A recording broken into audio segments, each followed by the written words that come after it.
మానవ జీవిత చరిత్రలో అన్నీ శుభాలే ఉంటే కావ్యాలు రాయాల్సిన అవసరం లేదు.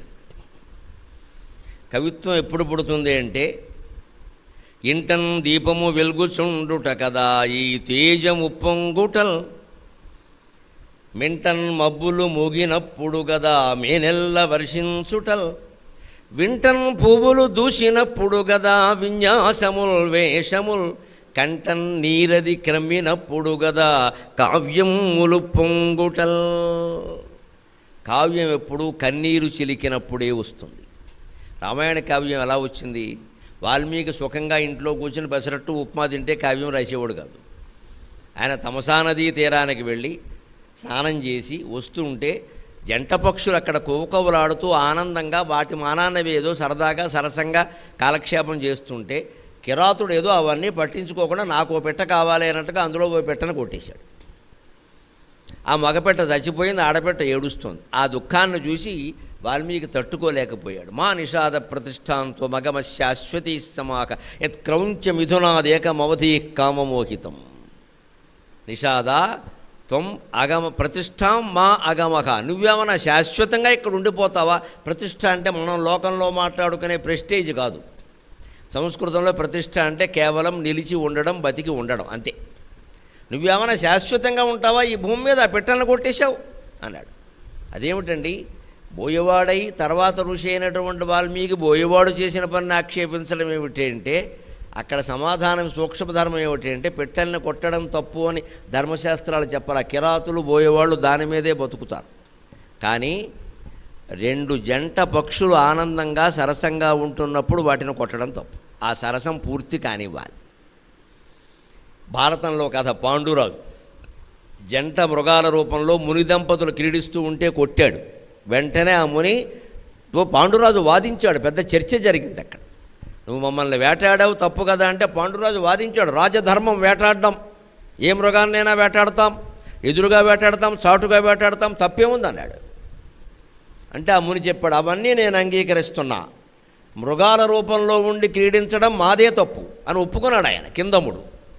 పైగా పాపం ఎంత నిజాయితీగా మాట్లాడాడు అంటే, మేము వానప్రస్థాశ్రమంలో ఉన్నాం, అయినా నా దిక్కుమాలిన మనస్సుకి మైథున వాంచి ఇంకా చావలేదు, అందుకని ఏదో క్రీడ కానివ్వాలనిపించింది, నా భార్య సహకరించింది, మేము మునుల వేషాల్లోనే ఈ క్రీడలో పాల్గొంటే సాటి మహర్షులు ఆక్షేపిస్తారు, వీడు వానప్రస్థంలో కూడా ఈ బుద్ధి పోలేదులా 60 ఏళ్ళు దాటినా అని.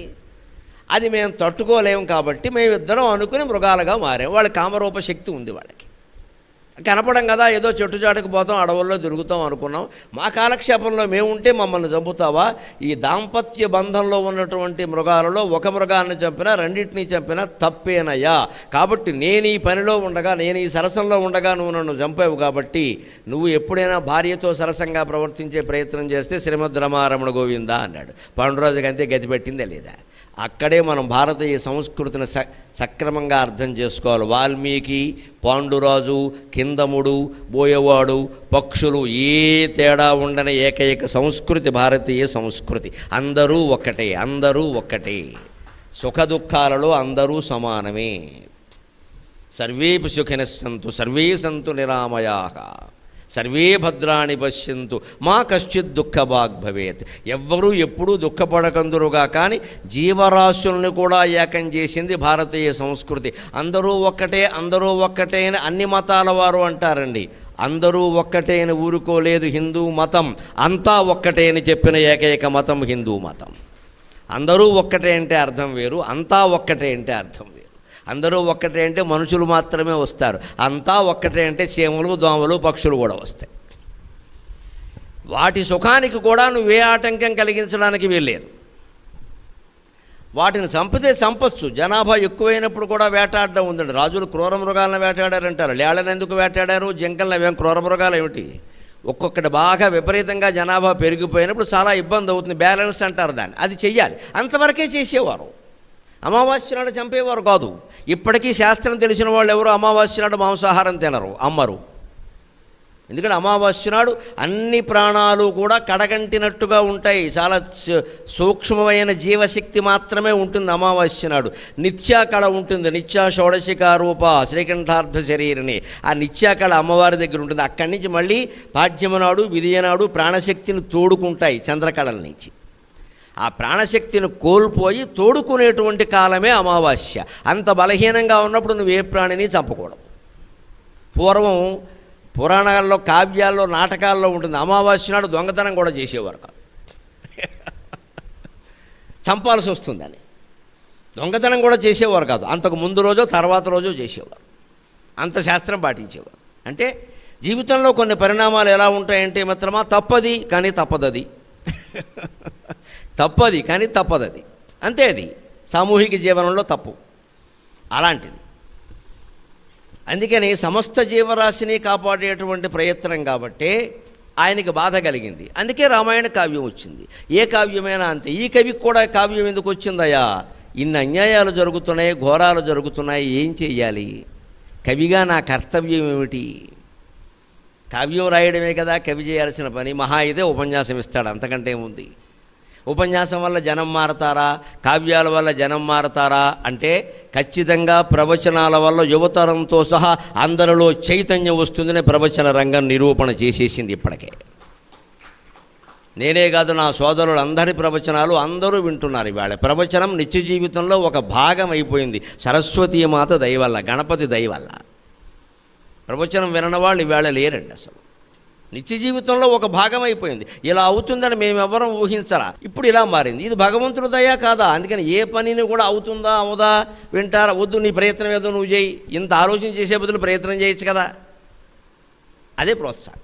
అందుకని కవి ప్రధానంగా చూసింది ఏమిటంటే, అమ్మా నీ ఒళ్ళో ఉన్నప్పుడు చాలా ఆనందంగా హాయిగా ఉన్నానమ్మా, బయటకు వచ్చేసరికి ఇప్పుడు ఈ క్రూర ప్రపంచంలో అడుగులు పెట్టుటకే భయం బొగునే అమ్మా ఎట్లు కాపాడేదో. అడుగు పెట్టాలంటేనే భయంగా ఉంది. ఇప్పుడు ఇందాక చెప్పిన సంఘటన సహా దేనికైనా మీరు బయట అడుగు పెట్టేట్లా ఉందా పరిస్థితి? అందులో ఆడవాళ్ళు అడుగు పెట్టేట్లా అసలు లేదు. పగలు లేదు, రాత్రి లేదు. మద్యపానం విజృంభించిన తర్వాత ఎప్పుడు ఎవరు ఎక్కడ అత్యాచారానికి గురవుతారో తెలియని పరిస్థితి. ఇదివరకైతే అత్యాచారం చేసి కనీసం వదిలేసేవారు, ఇప్పుడు చంపేస్తున్నారు కూడా. ఇప్పుడు అత్యాచారాలు లేవు, హత్యాచారాలే. అందుకే కవికి బాధ కలిగింది. అందుకే కావ్య నిర్మాణం చేశాం. దానికి సాగరాన్నే ఉదాహరణగా తీసుకున్నాడు, సాగరాన్నే పునాదిగా తీసుకున్నాడు. ఎందుకయ్యా? గుండెలు మండిపోవ వడగొట్టడి వేళల యందు సూర్యుడే ఎండకు తాళలేక తుది ఎందు శయించును. గుండెలు మండిపోవ వడగొట్టడి వేళల యందు సూర్యుడే ఎండకు తాళలేక తుదినెందు శయించును. అట్టి సాగరం వండగ నిల్చెనాకెట, అట్టి సాగరం వండగ నిల్చెనాకెట.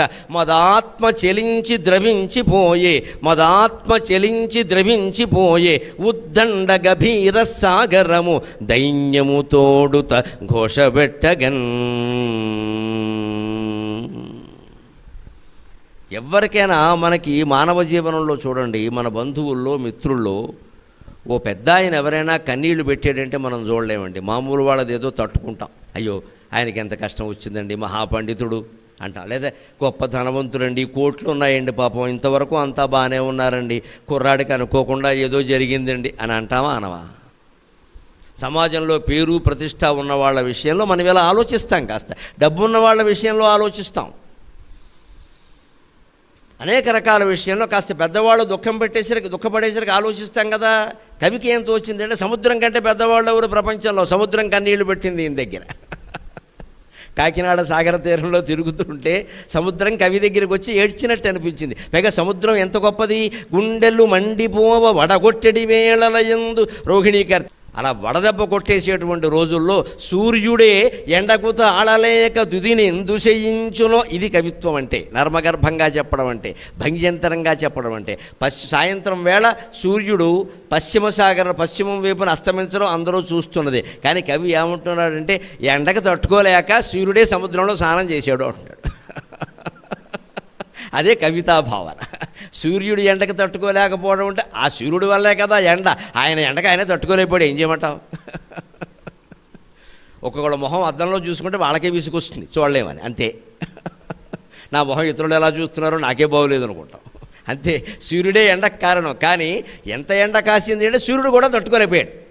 ఇప్పుడు మరి ఇంత ఎండ వచ్చేస్తుంది నా నుంచి అని ఆయనకే బాగా ఒక్కపోసేసి సముద్రంలో స్నానం చేసేట. అదే అస్తమించడం అంటే అంటున్నాడు. అది కవిత్వం అంటే. ఇది మనోహరమైన భావన. సూర్యాస్తమయాన్ని ఒక రకంగా భావన చేయడం. గుండెలు మండిపోవ వడగొట్టడి వేళలయందు సూర్యుడే ఎండకు తాళలేక తుదినెందు శయించునో. సూర్యుడు కూడా తన నుంచి వచ్చే ఎండకి తానే తట్టుకోలేక ఒక్కసారి స్నానం చేస్తే బాగుండు అని పశ్చిమ సాగరంలో స్నానం చేస్తాడో, అటువంటి సూర్యుని తాపాన్ని కూడా హరించగలిగినటువంటి సముద్రానికి తాపం వస్తే హరించేవాడవడండి. ఉద్దండ గభీర సాగరము ధైన్యము తోడుత ఘోషపెట్టగన్ మద ఆత్మ చెలించి ద్రవించిపోయే. అటువంటి సముద్రం తన ముందుకొచ్చి కన్నీళ్లు పెట్టినట్టుగా, ఎవరైనా ఎక్కువగా కన్నీరు కారిస్తే కన్నీరు మున్నీరు అయిందంటారు. కన్నీరు అంటే కంటి నుంచి కారే నీరు, మున్నీరు అంటే సముద్రం. మున్నీరు అనే మాట భారతీయులు మాత్రమే వాడాలి. ఎందుకో తెలుసా? 3 పక్కలా నీరు ఉంది మనకి భారతదేశానికి, దివ్యపకల్పం అంటారు. అందుకని మున్నీరు అంటే సముద్రం అనే అర్థం వచ్చింది. మరో దేశం వాడు వాడడానికి వీల్లేదు. శ్రీలంక వాడు వాడితే వాడు నన్నీరు అనాలి, మొత్తం 4 పక్కలా ఉంటుంది వాళ్ళకి. లేకపోతే చుట్టూ ఉంటుంది కాబట్టి చున్నీరు అనాలి, లేకపోతే వాడికి మున్నీరు అని మనమే అనగలం. భారతదేశం ద్వీపకల్పం. ఒక పక్క హిమాలయాలు ఉంటే 3 పక్కలా నీరు ఉంటుంది. అందుకని 3 పక్కలా నీరు కలిగింది మున్నీరు, అదే సముద్రం. అందుకని తెలుగులో మున్నీరు అనే మాట వచ్చింది. ఆ మున్నీరు అంతటి సూర్యుని తాపాన్ని కూడా తగ్గించగలిగినటువంటి సముద్రం కన్నీళ్లు పెట్టేసరికి కవి తట్టుకోలేకపోయాడు. అయ్యో అయ్యో ఏమైంది ఏమైంది ఏమైంది అని అడిగాడు వెంటనే. అప్పుడు సముద్రం తానెందుకు బాధపడుతోందో చెప్పడం ప్రారంభించింది. ఇప్పుడు ఇంతవరకు చదివిన పద్యాలు అవతారికలో, ఆ 36 పద్యాల్లో ముఖ్యమైన వినిపించాం. మొత్తం చదవాలనుకుంటే మొత్తం కావ్యం చదవడమే మార్గం. ప్రథమాశ్వాసం ప్రారంభమవుతోంది. కావ్యాన్ని శ్రీకారంతో ప్రారంభం చేయడం మన సంప్రదాయం. అందుకని మొదటి పద్యం చెబుతున్నాడు కవి. శ్రీమధురీణ వాక్యములు చిత్తము నొత్తిగిలంగజేయగా, శ్రీమధురీణ భావములు చిత్తము నొత్తిగిలంగజేయగా, ప్రేమ రసైక సైకతము పీఠముగా రససారసోదయం వేమి వచించెను. ప్రేమ రసైక సైకతము పీఠముగా రససారసోదయం వేమి వచించెను. హృదయమే ఉదయించెను పద్యకావ్యమై, హృదయమే ఉదయించెను పద్యకావ్యమై. సామజగాన మాధురికి సామజగాన మాధురికి సాగర ఘోష శృతుల్ రచింపగన్. శ్రీకారంతో ప్రారంభం చేయాలి కాబట్టి శ్రీ అన్న మళ్ళీ అది వృధాపదం కాకుండా శ్రీ మధురీణ భావములు. లక్ష్మీప్రదంగా మధురంగా ఉండేటువంటి భావాలేవో కవి మనస్సుని కమ్మేశాయి సముద్రం బాధపడగానే. భావాలు కమనీయమే కానీ దానికి పునాది మాత్రం దుఃఖం. జీవితం సుఖవంతమే కానీ దానికి పునాది దుఃఖం. తల్లి చచ్చే యాతన పడితే బిడ్డ బయటకు వస్తున్నాడండి. దుఃఖం పునాదిని వేరే చెప్పాలా? తల్లి చచ్చే యాతన, మామూలు యాతన కాదు. ప్రసవం అంటే భరించిన వాళ్ళకి తెలుస్తుంది. సిజేరియన్ ఆపరేషన్లు వచ్చాక ఏమీ తెలవకుండా పోయింది.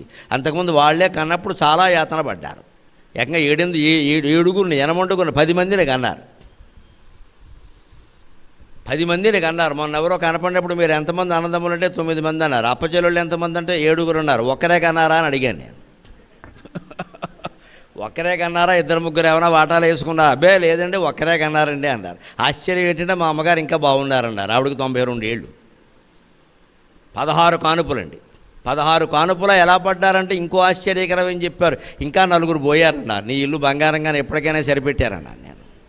అంటే 20-20 మ్యాచ్ ఇది. విశేషం ఏంటంటే 4 పోయిన వాళ్ళు ఎవరో చిన్నతనంలో పోయారు కానీ 16 మంది ఇప్పటికి ఉన్నారు, బాగున్నారు, శుభ్రమైన ఉద్యోగాల్లో ఉన్నారు. ఈ 16 మంది కలిపి 160 చేశారు జనాభాని. చేయకుండా ఉంటారేంటి? ఆవిడ ఇంకా బాగుంది, ఆయన వెళ్ళిపోయాడు కానీ ఆవిడకి 92. ఆశ్చర్యపడ్డా. మరి ఇందులో ఎక్కడా సిజేరియన్ లేదండి. ఆవిడ ఇంకా ఇప్పుడు శుభ్రంగా కార్తీక మాసంలో ఒత్తులు చేసుకుంటూ శుభ్రంగా రాత్రిపూట కూడా గోంగూర పచ్చరేసి తింటుంది ఆవిడ. 92 ఎట్ ది ఏజ్ ఆఫ్ 92. అదో 32 వాడికి లేదు యోగం. ఇవాళ షుగరు బీపీ సమస్తం ఉన్నాయి ఇక్కడ. 92 ఆవిడ శుభ్రంగా గోంగూర పచ్చరేసి తింటుంది. విజయవాడలో మన వినడమే ఎంత పుణ్యంగా ఉంది. ఎప్పుడైనా వస్తే ఆవిడ చూసి దండం పెట్టుకుంటానులే అన్నాను. అటువంటి వాళ్ళని చూడడం కూడా పుణ్యమే కదా. 92 ఏళ్ళు, 20 మందిని కంది, ఏమీ లోట్లేదు. అంతమందిని అంత కష్టపడి కన్నారు. ఆ ప్రసవం ఒక్కసారి తలుచుకుంటే చచ్చి బయటపడినట్టే కదండి, చచ్చి మళ్ళీ బతికినట్టే కదా, అనుమానం ఏదైనా ఉందా? అంచేత మానవ జీవితానికి దుఃఖం పునాది, తర్వాత సుఖమా దుఃఖమా వేరే విషయం. ప్రసవంలోనే తేలిపోయింది ఆ విషయం. అసలు జీవి పుట్టడం అనేది దుఃఖం, అంటే దుఃఖమే ఉంటుంది ఎక్కువ, దానికి సిద్ధంగానే ఉండాలి మనం. పురుటినొప్పులే తెలిసిపోతున్నాయి. అంత నొప్పులు పడితే కానీ ఓ పిండం బయటపడలేదు ఇక్కడ. వీడు ఎన్ని పిండాలను తగలబెట్టేస్తాడో తెలియదు దేశంలో, లేదు బాగు